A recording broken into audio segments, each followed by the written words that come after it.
Welcome to another episode of Open Doors, Conversations with Heart of the Father. I'm your host, Jacqueline Harper.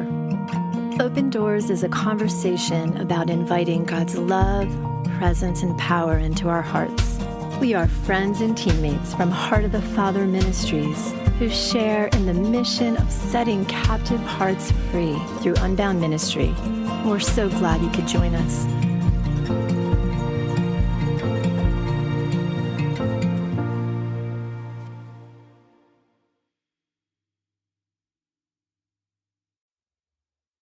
Hi, everyone. This is Rachel, and I have Meghan Cokeley with me today.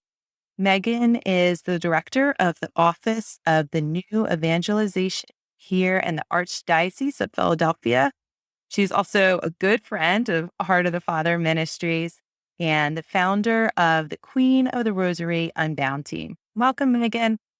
Hi, Rachel. I'm happy to be here with you. Good. How are you doing today? All fine. Yep. Persevering in the Lord. Yeah, full of perseverance. Well, let's start out. Why don't you share a little bit about yourself? What do you feel like you want people who are listening today to know about you? Sure. Well, let's see. So I'm born and raised in central New Jersey, born into a practicing Catholic family. And then I had a personal conversion when I was 18 years old, just fell deeply in love with Jesus. And so we went off to college basically looking to study about him. And so I studied theology for a long time. And so my vocation really is working for the church. As you mentioned, I work for the Archdiocese of Philadelphia in the Office for the New Evangelization. So I get to do probably the most fun job in the church, although also the most arduous, which is just going out and making missionary disciples. So that's a good job. And let's see, I'm a single woman. I'm 42 years old. And I have a bunch of lovely nieces and nephews that I visit often. And I think that's it. And so you're doing this work, you're following the Lord and really pursuing him and building the kingdom. And so how did you first hear about Unbound in your journey? Yeah. So I had heard about it a few times from various friends, just over the years recommending it because I've always had an interest in like inner healing. Yeah, just kind of internal work, healing from wounds, things like that. So it's been like an area where the Lord has worked, certainly in me personally, but also just trained and equipped me for ministry in that area. So, but I had never actually pursued Unbound at that point. And then I actually met Neil when Philadelphia was hosting the World Meeting of Families. So Neil had contacted me to be an exhibitor. And so we were just talking about the different options. So I got to know him a little bit, just really on the phone. And then at some point, he invited me to the Unbound conference right after the World Meeting. It was that November 2015. And I was like, you know what? It's time. So I went, and it was funny when I went, I just felt so at home. Like from all of my background of formation and training and kind of inner healing. And I hadn't done any work in the area of deliverance, but because Unbound is so also just so healing, I just felt immediately at home and very comfortable. And I had this sense that I was on very solid ground. So that's basically how I kind of encountered it and experienced it and then went from there. It's great. I love how you said really solid ground. That's how I definitely feel about Unbound too, that you feel like it's built on the rock, right? It's built on really solid theology that you can feel safe and comfortable using it for sure. Yeah. And the respect for the person, and that understanding of that reverence that's required. Like it was for me, my background is John Paul II's theology of the body. And so all of that, so it coincided so beautifully with that whole theology of the church. That's beautiful. That's wonderful. And I remember that World Meeting of Families. I definitely went and helped as an exhibitor over at the convention center. That was great. Yeah, a lot of people flowing through there, right? Yeah, it was amazing. It was such an amazing experience to be able to be a part of that. And then I remember being down on the Parkway and waiting for the Pope and letting him say Mass for all of us. It was really an amazing experience. Yeah, momentous time for Philadelphia. Yeah, it definitely was. So you came to a conference, you felt really at home, you felt like this was the Lord's next step for you. And so what took you from coming to that conference to actually deciding to build an Unbound team? Yeah, so definitely at the conference, like I said, it just really resonated very much internally with my own personal mission, so for sure I knew on the personal side, I want to be doing this. Like, here's a very kind of safe, clear, solid way for me to begin to like help people heal. So I knew on the personal level that was that Jesus was giving me something that I could work with. And then I think pretty soon after that, just because my whole life is so embedded with my ministry as the diocese, it just in a sense, it bled very naturally into the fact, just a very obvious sense of that this is not just for me, but actually our local church. And in fact, the church universal needs this because we're suffering because we're not healed, right? We're a lot of us, the church herself is not functioning as she should be because there's so much stuff in our hearts that hasn't been dealt with. And I'm so aware of that in my work for evangelization. So I wanted to bring it not only personally, but to the diocesan level, because I think it is a critical missing piece in the church's work of evangelization. So that's kind of what moved me from the one to the other. It was just a pretty natural, like, boom, boom, like personal and then professional, just boom, boom right away. And then, yeah, so that's kind of what moved me from the one to the other. Well, I just love hearing you share your story because I just feel like you're such a great example of the Lord puts something before you and you do it. Like you do the next right thing that he puts right in front of you, which it's a really amazing thing to watch and to hear you talk about. Obviously, this is needed and I'm going to go and do it. Yeah. I mean, there's a grace in being in a position where I could kind of, I mean, certainly I have a little bit of authority to like accomplish it, which is a gift because I know so many people when they try to start run into so many roadblocks, and I'm in a position where I can kind of remove roadblocks for people. So I can, and also it helps when you want to, when Jesus wants you to do something. Thanks be to God. I had the right relationship here. I think that's probably really important for everybody to know, like having the right relationship that you can work with and get support from. I think also too, one thing that really helps things go well is having built a relationship of trust with the people around you, that they know that I or you or anyone who's trying to start Unbound is trustworthy and solid and faithful and prayerful and not off their rocker. I think having a preliminary kind of validity about you and kind of like not being disobedient, those kinds of things pave the way for bringing in something new that I do think, as you guys have run into all the time with Unbound not being understood. And so people just immediately being like, no, because they don't understand it. But when they meet you guys, like when I met Neil, I was like, this guy's so just normal. Like he's just normal and solid and just like a calm human being. And that really is what kind of helped pave the way, even for me, for my own discernment. Right. Well, it definitely sounds like, and it takes patience. Sometimes we want to rush into things and we need to respect the people around us and to build those relationships. And we can't forget the importance of building those relationships first instead of getting frustrated when things aren't going the way that you want them to and you don't feel like people are listening and understanding. You need, like you have in your career, of building a level of respect and trust among the people around you. So that's really key. I love how you shared that. Yeah. And I will say too, I have not run into too many major roadblocks, but I did have one. And I will say, just for anybody who is running into roadblocks, like one thing, and we know this from our life with the Lord, but just to share by way of testimony, that basically a roadblock appeared and I was like devastated.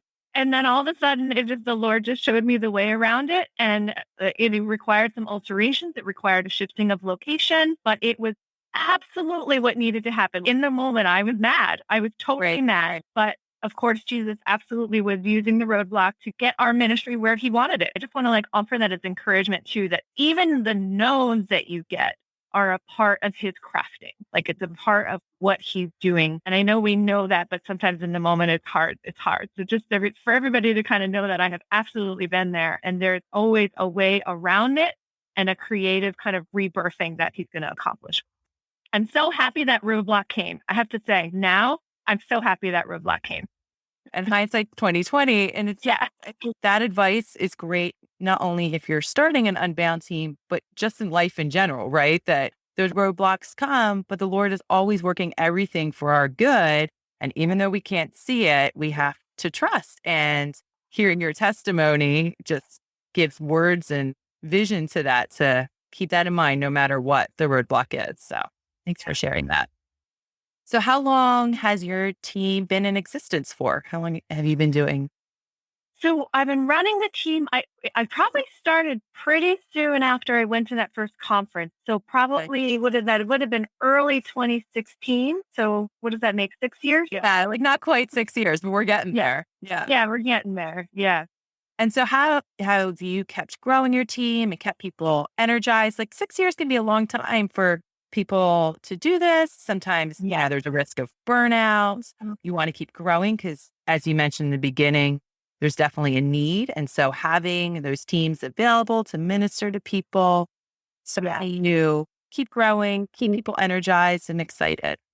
Yeah. So I'll share a little bit about how we got people initially, because it was kind of people might find it helpful as far as how we started. And then I'll talk a little bit about the growth and the energizing. So in the beginning, I remember once I discovered it was like the diocese needs this, we sent out some regional info sessions where actually Neil and Matt, which the gift is you guys are in our diocese, right? Right. So Neil and Matt can come to stuff. But this can be done even if Neil and Matt are not around, because you could show little video clips or something like that. But we did regional info sessions that were just like maybe an hour and 15 minutes, not long, but people could show up and just find out about it. And it really was just intro to Unbound. So we did that, I think, 4 times. And then I also ran a training, I think, in that early 2016 as well. And why I think those kinds of things are important is because it starts to show you and bring to the surface people who are already interested in either already know about Unbound, right? Because Jesus has been preparing your team members even before you find them. So usually you'll find people who have already been fallen in love with it. And so that's something, an event will surface those people, as well as people who may just have an interest in that area, may have a charism in that area. It's going to attract the people who desire this kind of ministry. So that is what kind of in the beginning is what formed my core people that I invited, along with just prayer warriors that I knew in my life, just people who I knew were just on their knees all the time and solid, just good, solid, emotionally healthy people. And then, so as far as then maintaining and ongoing, I run a basic training pretty much every year. Once the basic training videos were available, I would run that almost every summer. And one thing that's neat is just people who love Unbound really love it. And so people would come multiple years in a row, even though they've already been through basic. But basic, you kind of can't get tired of it. Like, it's just so helpful every time you hear. So I would say that we have also met a few times just to pray the rosary together, because that's our patroness is Mary, Our Lady Queen of the Rosary. And then I would say actually the sessions themselves keep everybody energized. You just encounter the deep with people, and then the debriefing after the sessions, like that. I don't know. I find that even the sessions themselves really refresh everyone. One thing as far as avoiding burnout, and we could talk about this as far as really the only difficulty that I've had with Unbound is just forming leaders and we can get into that if need be. But currently I am our only leader. I did have 2 leaders, and then for very good reason, they branched off into their part of the diocese because it's just they were traveling over an hour to come. They're up in Bucks County now, which is phenomenal. But now I'm back to being our only leader, and it's hard forming leaders because jobs change or what. Anyways, but I lost my train of thought. So hard forming leaders, you lost your leaders, and now.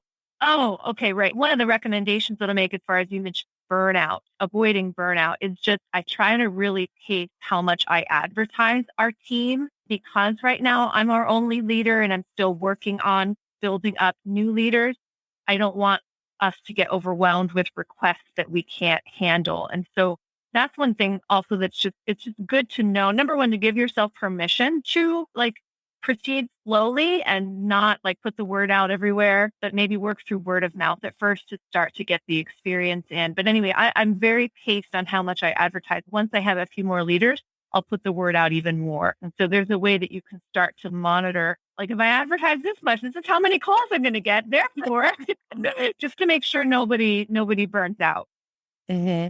And I think that's wise advice. I think that I get to talk to a lot of different people who lead teams, and they have a hard time setting boundaries sometimes, that I can't help everyone. And it's good. It's a good heart that we want to help everybody, but we have to remember the Lord is taking care of them. And it's not our job and he hasn't made it our job to help every single person, that he's also orchestrated it, that there's other people that can help them. And we could trust him that if we can't meet with everybody right away, that he will take care of them. Absolutely. And I found that to be true for sure. And it's okay to take care of yourself. Yeah. And actually, If you burn out, it's definitely not going to help anybody, right? yeah. Our Archbishop just recently used a metaphor with evangelization of just saying this is a marathon, not a sprint. So to like learn the cadence that you need to run the marathon long term, Right. and that's Right. definitely something we're figuring out. And I think so far doing pretty well with. Yeah, it definitely sounds like it. I mean, your team's been around for 6 years, so I feel like Yeah. you are in it for the long haul and learning how to pace yourself for sure. Well, I feel like you shared a lot about advice you would give other people. Is there anything else that you wish you knew in the beginning that you know now, but you didn't know when you started, that you wish you did, that you could share with others? Yeah. Well, certainly around leader training, I wish I knew earlier on how to do it. So I've talked with Matt about this multiple times and even with you about observing people and just the awkwardness of when someone's in the position to begin leading and you're observing them. I always have this fear of the person coming in for prayer, basically getting the impression that they got the training. I still haven't worked out how to balance that, but Matt has taught me later on to just be forthright about it. Just say, right now, this person is practicing leading. I may intervene, etc. And that kind of gives a freedom to it. And so I kind of think now I've probably been avoiding that just because of the awkwardness for a long time. And I have the sense now, like, just do it, and trust that even getting the person who's in training is part of Jesus' plan for that person. That is part of the plan and not plan B. Mhm. So I would say that. And then what I said before too, just about any obstacles are part of what he's doing. Yeah. And I would agree that just that remembering the Holy Spirit is in each one of us, and that even if that person is brand new and it's their first time leading a session, like you were sharing, the Lord could still use them. He wants to use them to touch this person's heart and set them free. And what a gift that person is. We don't have to see it as a drawback or something not as good as an experienced leader. Oh, people always looking for Neil or Matt to minister to them. And I'm like, we have great leaders who've been praying for years and years and years, and they might be a better fit for you, and One other thing that comes to mind that I just have found so helpful, and I remember Matt said it to me early on when he was observing me. I think I was praying with a young woman, and then afterwards I was just like, I don't know if anything happened. It was not enough, because right, all of us is kind of that fear of it not having, I didn't do enough if you don't see this dramatic liberation happen during your session. I remember Matt said to me very simply, don't look for fireworks. Like, that's not what the session is about. And so I think 6 years in, really learning to cultivate that discipline of just, as you guys always say, that the measure of success is that the person was loved and led through the keys. That's it. And so to not be pressing for the drama or the fireworks. And I do have to say, 6 years in, what you find is sometimes the most quiet sessions, in a sense, the person's testimony afterward is like, oh my gosh, they experienced dramatic liberation. So that's just something you learn over time as well, that when you're in the session, because sometimes I find, like, in the session, if like nothing's quote happening, then there's that creeping in on me of a little insecurity of like, oh gosh, I'm not helping. I'm not doing anything. Right. It's all right. That's part of the self-reliance. And to really, over time, you do begin to learn that Jesus works just as much in the silence and the quiet as he does in really profound moments that he lets us see. Amen. And it's not, you don't really know until you talk to them, maybe even a year later, right? How profound and how much their lives have changed. And an emotional moment is wonderful for everyone involved. It's wonderful for the person who's receiving ministry to have that release. It's wonderful for us to be able to be a part of it and see it. But that's not the long haul. That it's a wonderful moment, but we really want to see people have a change and draw near to the Father for the rest of their lives. like we were saying, a lot of times that does happen in the quiet. So what is the best part about leading an Unbound team? Leading a team, I think, I think just walking with these wonderful people. I mean, right? The people, I mean, I know we have to do vetting, right? Some people might be attracted to Unbound for the wrong reason, but for the most part, they're attracted for the right reasons. They have these beautiful, compassionate hearts. They have their own gifts and charisms. And so just, I think the joy of walking with them and then together as we encounter each person coming for prayer, just every time someone comes for prayer, it's a new discovery of the human heart, right? And the way that Jesus works and the way that Jesus heals. The fact that you're always doing it in a team, right? It's never just you and the person. And so you're experiencing that together. And so I think there's just a beauty in that and a bonding. Like it just bonds you as a team because you're encountering this really profoundly beautiful thing. But also something like that's such an honor. Like I think many times after when we do our debrief after the sessions, we'll all just feel like we're not worthy of this.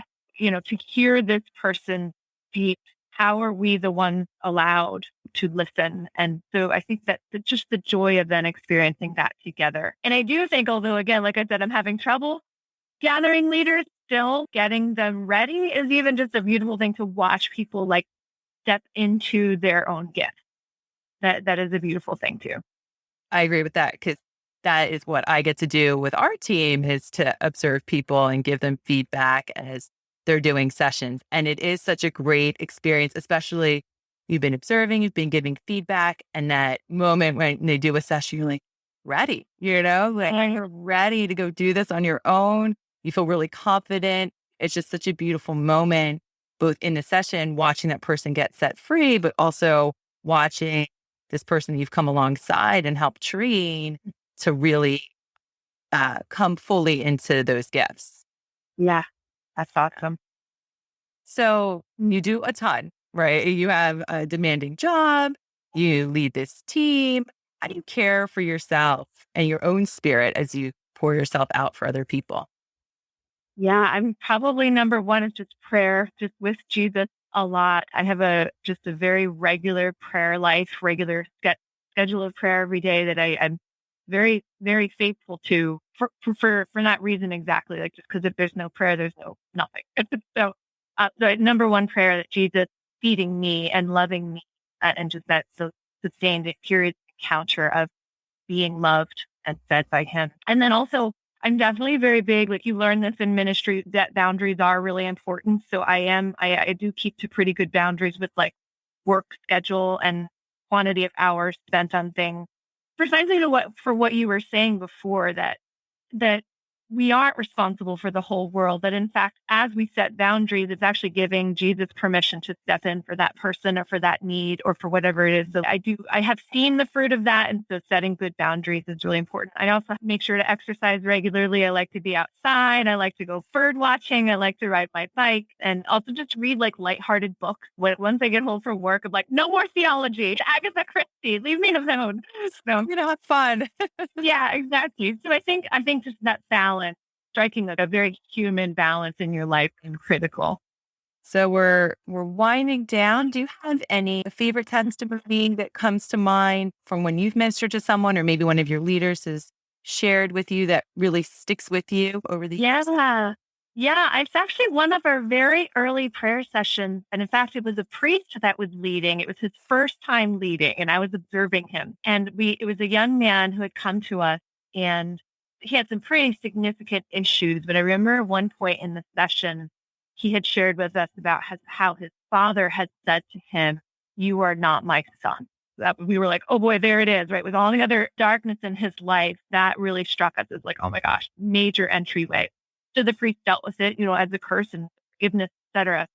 But I have to say, there weren't any fireworks in the session. Like we knew we had dealt with big things, but he went home and that was it. We didn't have any, there was no emotion, just went through the keys and that was it. And then we got an email from him later, basically just saying, you have no idea what you've done for me.